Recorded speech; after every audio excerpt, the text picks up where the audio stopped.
होश में हमारे शब्दों को ध्यान से सुनना। जब इतना गलत हो जाता है तो अपना चेहरा अपने को पसंद नहीं आता और अपना जीवन अपने को पसंद नहीं आता और अपने अंदर से मन कहने लगता है नष्ट कर दो इस शरीर को।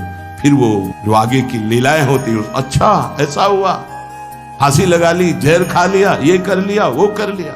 यदि तुम परमार्थ के पथिक हो, ये तीन बातें नहीं है तो तुम्हारा पतन हो चुका है। हमारा मन भजन में लेकर, होटलों में खाओगे, भजन में मन लगेगा, अशुद्ध आहार करोगे, मनमानी व्यभिचार प्रवृत्तियों का दर्शन, संभाषण और क्रिया करोगे और तुम्हारा मन सच्चिदानंद प्रभु में लग जाएगा। तमाशा समझा है, तमाशा समझ लिया अध्यात्म में मन को लगाना। अपनी दिनचर्या में इतना पावर है कि जहर भी समन हो जाएगा। मीरा जी का समन हो गया ना।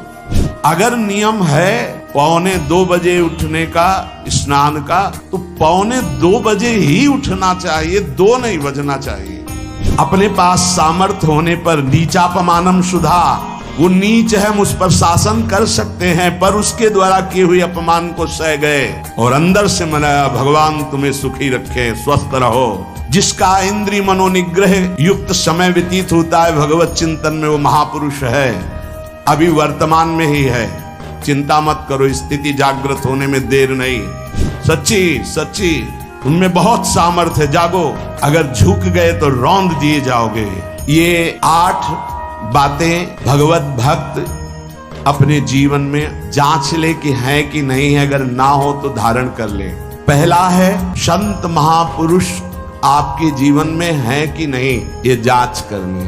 देखा है हमने, अगर किसी संत को आदर्श मानकर आप नहीं चल रहे हो तो दिमाग को खसकते हुए देखा, खसक गया है दिमाग। वो मनमानी आचरण केवल सिद्ध बनने के लिए कर रहे हैं। उनके आचरण ऐसे कि भोले भाले लोग ये समझे कि ये तो सिद्ध है। और जानते हो सिद्ध किसे कहते हैं? ब्रह्म भूता प्रसन्नात्मा न सोचति न कांक्षति समः सर्वेषु भूतेषु मद भक्तिम लभते पराम निर्माण मोहाजित संग दोषा अध्यात्म नित्या विनिवृत्त कामा द्वंद्व विमुक्ता सुख दुख संगई गच्छन्त मूढ़ा। ये स्थिति आनी चाहिए। पूरा कोरा जैसे नाटक मंच पर नाटक किया जाता है ना, पूरा दिखाई देता है, पूरा नाटक। क्यों? क्योंकि कोई डांटने वाला नहीं, कोई आदर्श नहीं है महापुरुष जीवन में। जो मन में आवे सो बोलो, जो मन आवे सो नाटक करो, तो 100 200 500 लोग भोले भाले जिनको ककाहरा नहीं आता परमार्थ का, वो कह देते मेरे भगवान, मेरे सिद्ध योगी, मेरे महापुरुष, मिटिया मेट कर देते। बात तो तब समझ में आवे जब रसिक जन पास करे, गुरुजन पास कर दे। अपने मन से कुछ नहीं होता, जिसे महापुरुष पास कर दे वही होता है। संत महापुरुष कहे ठीक चल रहे हो, ठीक है, या वो मौन स्वीकृति दे दे, ठीक है। अपने मन से सिद्ध बनने पर सिद्ध थोड़ी कोई हो जाता है। जीवन में तुम्हारे संत हैं कि नहीं, बस इतनी बात देखो। अब एक भगत जी आए थे, अपने लोग तो सबका आदर ही करते हैं। उनका दिव्य रूप से हनुमान जी हमारे सामने प्रकट हुए थे। सच्ची बात कह रहे हैं, जिस समय दिव्य रूप हनुमान जी ने धारण किया तो हनुमान जी महाराज के ही भाई पवन पुत्र भीम कंपायमान थे। भीम जैसे हनुमान जी वैसे भीम, बड़े बड़े पर्वतों को अपनी टक्कर से चूर करने की सामर्थ्य रखने वाले। अभी पैदा ही हुए थे भीम और गोद में लिए हुए माता कुंती चल रही थी। अचानक सिंह निकला, दहाड़ हुई तो गिर गए भीम। तो जो जिस चट्टान पे गिरे चकनाचूर हो गई चट्टान, और उस आवाज से भयभीत होकर भाग पड़ा सिंह। अभी गोद में बच्चा थे।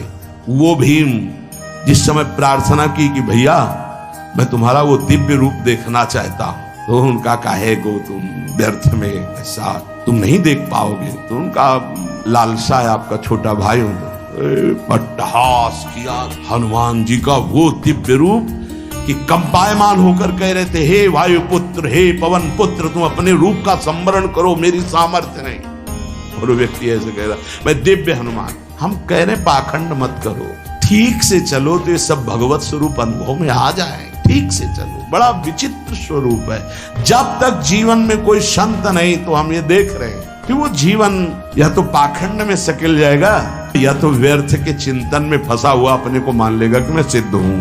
आपका शब्द, आपकी दृष्टि, आपकी चेष्टा, तस्मात् शास्त्रम प्रमाणम ते, तब सिद्ध माना जाता है। बहुत सिद्धों के दर्शन हुए, गंगा किनारे सिद्धों का ने कभी नहीं देखा ऐसा प्रमादी।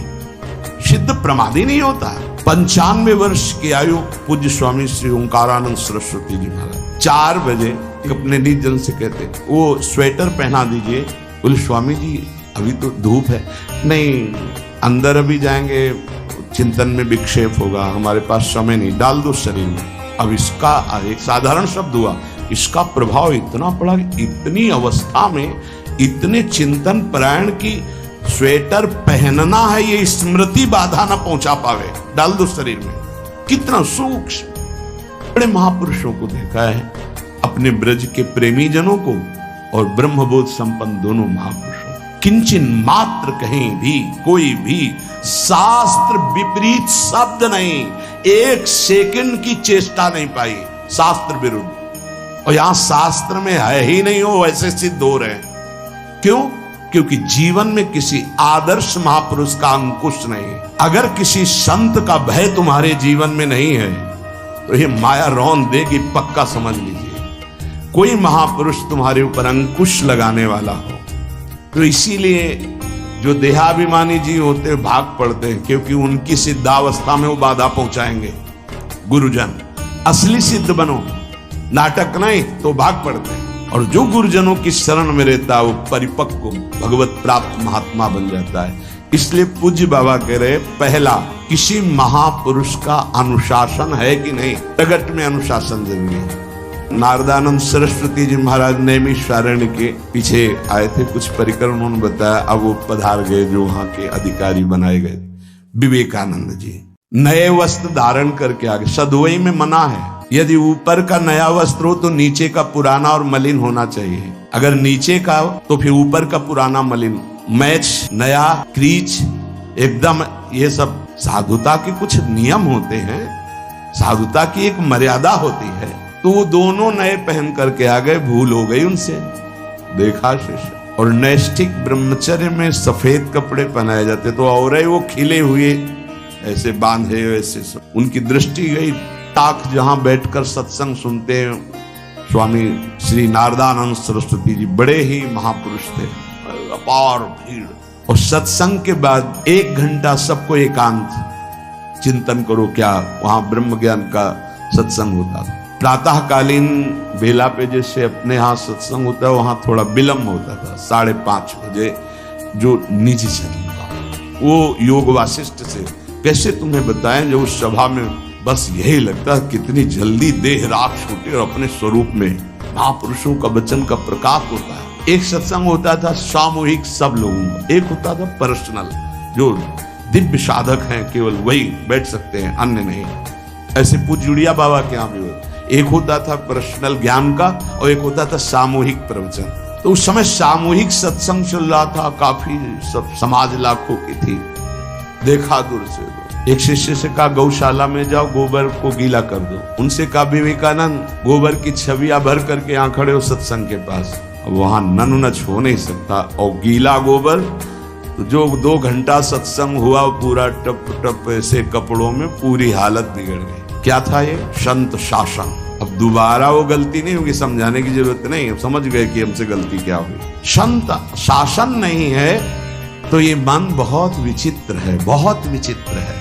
इसीलिए पहला, जो भी परमार्थ का पति को, चाहे ज्ञान मार्ग का, योग मार्ग का, किसी योग मार्ग की लौकिक ऊंचाई पर पहुंचे हुए कि गुरुदेव आए और उन्होंने कहा कि किसी कारण से शिष्य बढ़ जाए और अपने गुरुदेव की अवहेलना करे तो उसकी गति क्या होगी? दुर्गति के सिवा उसके आगे कोई शब्द नहीं। गुरु को पीड़ा है और शिष्य परम पद में पहुंच जाएगा, ऐसा है। अनुशासन अत्यंत आवश्यक है। किसी भी वैभव या लोक व्यवहार या लोक मान्यता बढ़ जाने पर अपने गुरु का अपमान, गुरु की अवहेलना, तो उसकी दुर्गति पक्की। देखो, ये मन है, ये इंद्रियां हैं, ये अहम है, ये केवल गुरुदेव से ही वश में आता है, दूसरी जगह नहीं आता। क्यों? क्योंकि दूसरी जगह उत्तर देने का अवसर है। दूसरी जगह हम नहीं मानते तुम्हारी बात, लेकिन वहां ना उत्तर है और ना नहीं मानते, केवल वहां मिटना ही मिटना है। अगर ऐसा उपासक है तो निश्चित परम पद का अधिकारी। केवल मिटना कोई उपाय नहीं है। अहंकार के पोषण का कोई उपाय, केवल मिटाना है। रो लो, चिल्ला लो, जो तुम्हें करना है कर लो, आना तुम्हें इसी मार्ग में पड़ेगा, दूसरा कोई रास्ता नहीं। बलिहारी घेर करके नष्ट कर देते हैं हमारे मन की मनमानी को, हमारे अहंकार को। इसलिए जीवन में प्रगट में जिनके जीवन में संत हैं और वो स्वीकार करते हैं उनका अनुशासन, उन्हीं का जीवन प्रकाशित होता है, पक्का समझ लेना। दूसरा, मार्ग में चलने वाले उपासक को सांसारिक पुरुषों की मित्रता करके उनकी संगोष्ठी में नहीं बैठना चाहिए। इस बात को बहुत अच्छे से समझ लो। सांसारिक पुरुषों की जो वृत्तियां होती हैं उनमें बड़ा आकर्षण होता है भोगों का, प्रपंच का। जो साधक भ्रमणशील हैं, अगर वो गृहस्थों के यहाँ जाकर उनकी सैयाओं पर सोते हैं तो उनकी दुर्दशा क्या होती है चित्त की, वो खुद अनुभव करके देख ले। आज तो शास्त्रीय पद्धति को समझा ही नहीं जा रहा। जब बड़े सुभट गंगा किनारे त्याग वैराग्य ज्ञान के मिले ना, तो आगे का रास्ता खुलता चला गया। सांसारिक पुरुषों के समुदाय में बैठना था। वो तुम्हें भगवान कहेंगे, ईश्वर कहेंगे, अवतार कहेंगे, उनको कुछ ज्ञान नहीं। आप मान बैठेंगे अपने को भगवान, अपने को ईश्वर, अपने को अवतार मानेंगे, तो आप जो अवतार है ना, ईश्वर है ना, भगवान है, उनसे विमुख हो जाएंगे। यहाँ जो भी अवतरित हुए हैं भगवत पार्षद, वो सदैव दैन्य ही रहे हैं। आप देख लीजिए, उच्च कोटि के महापुरुष चाहे जितनी ऊंचाई पर चढ़े हों, सदैव भगवान की ही स्थापना की है। भगवान के नाम की, रूप की, लीला की, धाम की, भगवत महिमा की स्थापना की है, अपनी नहीं, अपने पार्थिव शरीर की नहीं। ध्यान रखना, जितने महापुरुष प्रकट हुए भगवान की स्थापना की। अगर हम संसारिक पुरुषों का संग करेंगे तो कई तरह से हानि हो जाएगी। सत्संग हो रहा है, बस इतने जो चाहो बैठ जाओ। हमारा पर्सनल एकांतिक केवल गुरुदेव से संबंध है और उनके द्वारा बताई हुई उपासना में हमारा समय व्यतीत होना चाहिए। कोई हमारा मित्र नहीं होना चाहिए, अलग से संगोष्ठी नहीं होनी चाहिए विषयी पुरुष की, सांसारिक पुरुष की। तीसरा, किसी भी अपनी निंदा करने वाले के प्रति कभी भी बुरा व्यवहार बर्ताव नहीं करवाना चाहिए, क्योंकि भगवान प्रेरित करते हैं निंदा करा करके महान बनाने के लिए। ये शब्द याद कर लो। जब तुम्हारी निंदा होने लगे, प्रतिकूलता होने लगे, विपत्ति आने लगे, संकट सताने लगे, तो जान लेना कि तुम्हारी अध्यात्म की भूमिका उठने वाली है। पक्का, ये अध्यात्म की भूमिका उठना बहुत कठिन होता है। अध्यात्म का प्रवचन कर लेना बहुत सरल होता है, नहीं?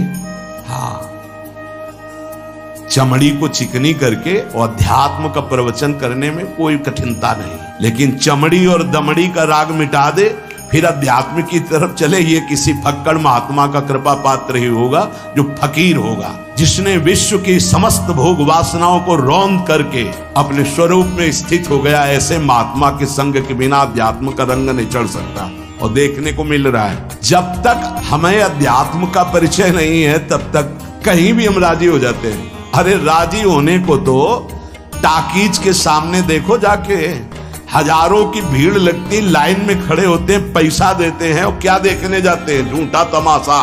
उनको आप क्या कहोगे? ज्ञानी कहोगे? सत्संगी कहोगे? भीड़ का इकट्ठा हो जाना कोई अध्यात्म का चमत्कार नहीं होता। तो अध्यात्म का चमत्कार तो अंतर की वृत्ति का परिवर्तन हो जाना होता है। नहीं तो अगर एक नृत्य करने लगे ना, तो हजारों उसको देखने खड़े हो जाते हैं। फिर 14 संगीत बज रहे हैं, फिर इसके बाद अगर हजारों में बैठे मनोरंजन कर रहे हैं, तो इनका कोई महत्व तो नहीं। अगर एक महात्मा कह देता है कि तुम वास्तविक भगवत मार्ग के पथिक हो, तो धन्य हो गया जीवन।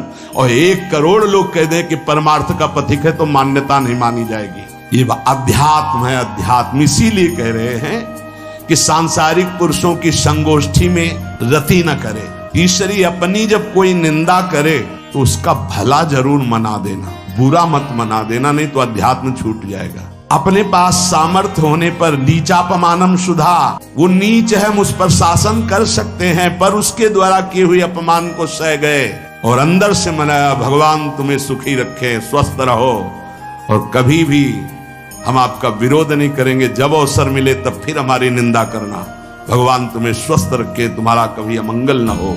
ध्यान रखना अध्यात्म। चौथा, अपने मुख से कभी किसी की निंदा न करना। निंदा व्यक्तिगत नाम लेकर के की जाती है। सिद्धांत सार्वभौम वर्णन होता है। जैसे यहां हम कह रहे हैं, वो निंदा सिद्धांत के विपरीत आचरण में जो चलते हैं उनकी है। कौन है? नाम नहीं है, रूप नहीं है। सिद्धांत में चलना एक ये मार्ग है, सिद्धांत से बिलक चलना ये पाखंड है। पाखंड और दंभ की निंदा होती, और सत्य की कोई निंदा करे तो वो प्रकाशित होता है। सत्य निंदा से ढकता नहीं। जैसे कोहरा थोड़ी देर के लिए सूर्य को ढकने का नाटक कर सकता है, लेकिन सूर्य जब प्रकाशित होगा तो कोहरे की धज्जियां उड़ जाएंगी। पांचवा, मान लेने की इच्छा का त्याग करके अपने समीप जो भी आवे, छोटा बड़ा सबको प्यार और मान देना। 8, अच्छे उपासक में सब लक्षण पाए जाते हैं। दूसरों को मान देने का स्वभाव रखना, चाहे छोटा बच्चा ही क्यों न हो। ये नहीं कि धनी मानी बड़ा आकर के धन राशि दे रहा है तो उसका सम्मान हो रहा है, और छोटा प्रणाम कर रहा है उसकी तरफ देखा भी नहीं जा। नहीं, बच्चे से लेकर कोई भी सबको एक ही प्यार की दृष्टि से देखना, भगवत भाव से देखना। अपने को मान रहित और दूसरों को मान देने का स्वभाव बना देना। छठवां, अपनी इंद्रियों को सदाचार परायण रखना। इंद्रियां ये सदैव व्यभिचार की तरफ भागती हैं। नेत्र व्यभिचार दोष, दूसरों के प्रति देखना आकर्षणकारी, कैसा भी दोष अंदर का भाव हो, नेत्र दोष। दूसरों की बातें सुनना, श्रवणेंद्रिय दोष। वाणी से दूसरों की चर्चा करना, वाणी। ऐसे हर इंद्रिय अपने व्यभिचार में जाना चाहती है। सदाचार परायण उपासक होता है। कल की बात है, कल चिंतन हो रहा था श्रीमद् भगवत गीता जी का। अगर उपासक में सदाचार इंद्रियों की पवित्रता नहीं है तो ढकोसला किसी वक्त कुछ नहीं रहेगा। एक अच्छे से समझ लो, इंद्रियों का विलास चल खुला दिखाई देता है। खुला तो एक दृष्टि होती है, उसमें दिखाई देता है। अंतर में ब्रह्म बैठा हुआ शांत मौन है, और ये समझ नहीं पा रहा, केवल नाटक पे लगा हुआ है। अपना मन, अपनी इंद्रियां यदि संयम में नहीं है, सदाचार में नहीं है, तो ढकोसला ही है, आडंबर ही है, नाटक ही है।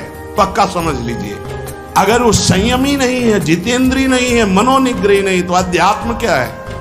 क्या प्रवचन हो रहा है? किस बात का प्रवचन हो रहा है? जो अनुभव हुआ उसका हो रहा है, शास्त्र सम्मत हो रहा है। जितेंद्रियता नहीं, इंद्रिय निग्रह नहीं, मनोनिग्रह नहीं। छठवां, सदाचार परायण, अर्थात इंद्रिय और मन शास्त्राज्ञा के अनुसार चले। जिसका इंद्रिय मनोनिग्रह युक्त समय व्यतीत होता है भगवत चिंतन में, वो महापुरुष है। अभी वर्तमान में ही है। चिंता मत करो, स्थिति जागृत होने में देर नहीं। बंद रखो अपनी खिड़कियों को, कहीं माया की हवा न घुस जाए। सच्ची, तुममें बहुत सामर्थ्य है, जागो। अगर झुक गए तो रौंद दिए जाओगे। एक बात अच्छे से समझ लो, मुस्कुरा के, प्रेम व्यवहार दिखा के, अपनापन करके फिर तुमको अधीन किया जाएगा। माया भगवती बहुत बलवती है। ऐसे करके फिर ऐसे प्रहार करती है, क्योंकि साधक बहुत प्रवीण है। ऐसे में अपने को बचा लेगा, लेकिन ऐसे में बचाना बहुत कठिन होता है। हमारी बात को समझ लेना, ऐसे में बचाना बहुत कठिन होता है, बहुत कठिन होता है। समर्पण का मिश, सेवा का मिश, अपनापन का मिश। हमारी इंद्री, हमारा मन बहुत धोखेबाज है। हमें कोई धोखा नहीं दे सकता। ये हमारा मन, हमारी इंद्रियां हमको धोखा देती है। साधु, साधक, परमार्थ पथिक, भक्त इस बात से परम सावधान। सदाचार और सरलता, संयम के साथ हमारा समय व्यतीत होना चाहिए। किसी के गवाही की जरूरत नहीं है, किसी के प्रमाण की जरूरत नहीं। आप खुद अपने हृदय की भूमिका को नाप लीजिएगा। कितनी ऊंचाई पर चढ़ रहे हो, आपको खुद अनुभव में समझ में आ जाएगा। जो इंद्रियों का गुलाम, मन के द्वारा भ्रष्ट आचरण करने वाला है, कुछ भी हो, कोई भी हो, कहीं भी हो, दुर्गति शब्द से ही संबंध है। जीते जी दुर्गति, फिर फांसी ऐसी लगे तेषम दुख न। सच्ची मानना, जब गलत हो जाता है आचरण, तो अपना मन अपने को कहता है नष्ट कर दो। ये जीवन किस काम का? होश में हमारे शब्दों को ध्यान से सुनना। जब इतना गलत हो जाता है तो अपना चेहरा अपने को पसंद नहीं आता, और अपना जीवन अपने को पसंद नहीं आता, और अपने अंदर से मन कहने लगता है नष्ट कर दो इस शरीर को। फिर वो जो आगे की लीलाएं होती हैं, अच्छा ऐसा हुआ, फांसी लगा ली, जहर खा लिया, ये कर लिया, वो कर लिया। वो इन्हीं इंद्रिय और मन की फिसलन को नहीं सह पाया। अच्छा, किसी महापुरुष का शासन नहीं था, नहीं, उस चूक में भी बचत हो जाती है। एक बहुत बड़े महापुरुष के समीप रहने वाले से चूक हो गई, तो उन्होंने अपने आसन के पास आसन लगवाया। सब साधकों ने कहा कि बहुत बदनामी होगी, क्योंकि आपका नाम आगे है और वो आपके आश्रित है, ऐसा है किसी महापुरुष ने। उन्होंने कहा तू क्या समझते हो, भाया है, चूक हो गई, अब इसको कभी चूक नहीं होगी ऐसा बना देंगे, कभी त्रुटि नहीं होगी, इसको ऐसा बना देंगे। और वो फिर ब्रह्मावर्त बिठूर में रहे। बहुत अच्छे महात्मा हैं, अब भी हैं। अगर संत का शासन है और आपसे चूक भी हो जाती है तो ऐसा बना देंगे कि दोबारा चूक नहीं होगी। पर इंद्रिय और मन को छूट देकर मनमानी आचरण करने वाला कभी साधक नहीं हो सकता, पक्का। और आप सच्ची मानना, आपकी एक बार इंद्रिय मन छूट हो गई तो जिंदगी भर दबे रहोगे, दहाड़ने लायक नहीं रहोगे। माया तुम्हारे को सदैव कोसती रहेगी, तुम्हारा हृदय जलता रहेगा। ऐसा कैसे हो गया?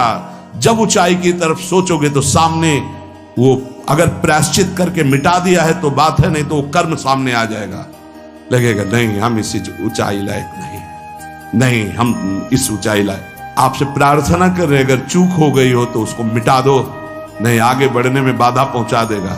अपने गुरुजनों से सलाह करके उसका प्रायश्चित कर लेना चाहिए। अगर गुरुजन कर दे जाओ कुछ नहीं तो कुछ नहीं, खत्म खेल, वो निपटा देंगे। वो करुणामय है, उनमें बड़ी सामर्थ्य है। पर छठवां सूत्र, सदाचार, संयम, जितेंद्रियता, मनोनिग्रह साधक में होना ही चाहिए। जो साधक एकांत में मनोरंजन करके अपने जीवन को नष्ट कर रहे हैं, अच्छा होता गृहस्थ धर्म में रहते, बाल बच्चे पैदा करके मेहनत करके धर्म पूर्वक कमाते और समाज की सेवा करते। यदि अखंड ब्रह्मचारी वैराग्य मार्ग के पथिक हो तो चूक ना होने पावे प्रार्थना करते हैं। इंद्रियों को शिथिल ना होने देना, मन को शिथिल मत होने देना, नहीं तो ऐसा बंधन ये बांध देते हैं कि बड़े बड़ों को सर झुकाकर चलना पड़ता है। रौंद देती है माया, ध्यान रखना, सर उठाने लायक नहीं रह जाता। अगर इंद्रिय जन्य भोगों का आकर्षण नष्ट कर दे तो अपना मन अपने को जलाता रहता, धिक्कार देता रहता। कैसे हो गया ऐसा? तो कैसे हो गया? कीन हो इस कबहू अभिमाना, सुख हो वंचा कृपा निधाना। कहीं अभिमान हो गया कि मैं ब्रह्मचारी हूं, मैं जितेंद्री हूं, मैं मनोनिग्रही हूं, तो ठाकुर जी ने दाना फेंक दिया, देख भला मनोनिग्रही है तो मत चुन। लेकिन कृपा पात्र साधक पुनः अपने आप को सावधान करके सदाचार में ही स्थित रहे। आज सदाचार को समझा ही नहीं जा रहा कि सदाचार है क्या। सातवां, किसी भी पद को साधक कभी स्वीकार न करे। समाज में बड़े पद मिलते हैं, यहाँ भगवत प्राप्ति की वार्ता हो रही। किसी भी पद, किसी भी सम्मान को स्वीकार न करे। ये सब उपाधियां हैं, अगर उपाधियां स्वीकार की तो उपद्रव शुरू हो जाएंगे। कोई उपाधि स्वीकार न करो तो इतने महान बन जाओगे कि पूरे विश्व में तुम ही होगे। ये भी बात याद कर लो। कोई भी छोटी मोटी उपाधि स्वीकार की तो उस महान को नहीं प्राप्त कर पाओगे। विश्व में तुम ही होगे, या तो ज्ञान में तो एक तुमसे बड़ा कोई है नहीं, और अगर भक्ति में तो तुमसे छोटा कोई नहीं, तो विश्व में तुम ही तो हुए ना। सब बड़े और आप छोटे, विश्व में आप त्रणादपि सुनीचेन, और ज्ञान तो हम ब्रह्मास्मि, सबको समेट लिया अपने में, एक के सिवा दूसरा कोई नहीं। यह है उपाधि रहित महापुरुष की स्थिति। कोई उपाधि स्वीकार न। अनंत ब्रह्मांडों का महारत्न इंद्र नीलमणि, भक्त मेरा चरण रखे वहां रखूं हाथ, पीछे मैं फिरूं कभी न छाड़ूं साथ। इससे बड़ा कोई पद होगा? निरपेक्षम मुनिम शांतम निर्वैरम समदर्शनम अनुब्रजाम्य हम नित्यम पूये अत्यंगुरेणु भी। जिसकी चरण रज लेने के लिए परब्रह्म परमात्मा पीछे डोलता है, वो है ये पद।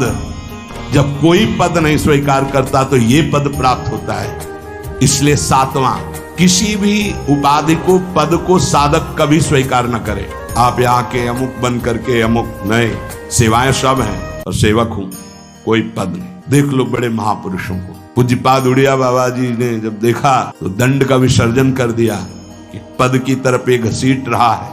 गंगा जी में महाप्रभु चैतन्य देव ने गंगा जी में जो हमारे परम पद के बीच में आएगा वो सबका प्रवाहित कर देना ही उचित है। बहुत समझना, पूरे जीवन भर याद रखना, यह अध्यात्म है। अध्यात्म कभी कोई भी उपाधि स्वीकार न करे। बहुत जल्दी उपाधियां सामने लिख दी जाती है, तभी कोई वो स्थिति ही नहीं आती। उपाधि हमारे ब्रजमंडल में एक से एक महापुरुष हुए, बाबा प्राण धन रहे हैं, कितने संत महापुरुष, और उनको यहाँ प्यार से ब्रजवासी जन मेरो बाबा प्रिया प्रीतम के लाडले। कोई उपाधि नहीं, कोई पदवी नहीं, कोई प्रतिष्ठा नहीं। और 8वां, ये आखिरी, किसी भी परिस्थिति में अपने आराध्य देव का चिंतन ना छूटने पावे, पूर्णता। ये तभी हो सकता है जिसके जीवन में ये 3 बातें हैं। आखिरी वाली बात, किसी भी परिस्थिति में अपने लक्ष्य का चिंतन न छूटने पावे, ये 3 बातें जिसके जीवन में है तो ये आखिरी बात पूर्ण होगी। आखिरी और पहली 2 बहुत जोर की बात थी। पहली थी किसी संत महापुरुष का शासन, और पूर्णता आई किसी भी परिस्थिति में अपने लक्ष्य का चिंतन न छूटना। बीच में अपने आप सब आ जाएगा। Radhe Radhe. Like, share and subscribe जरूर करें।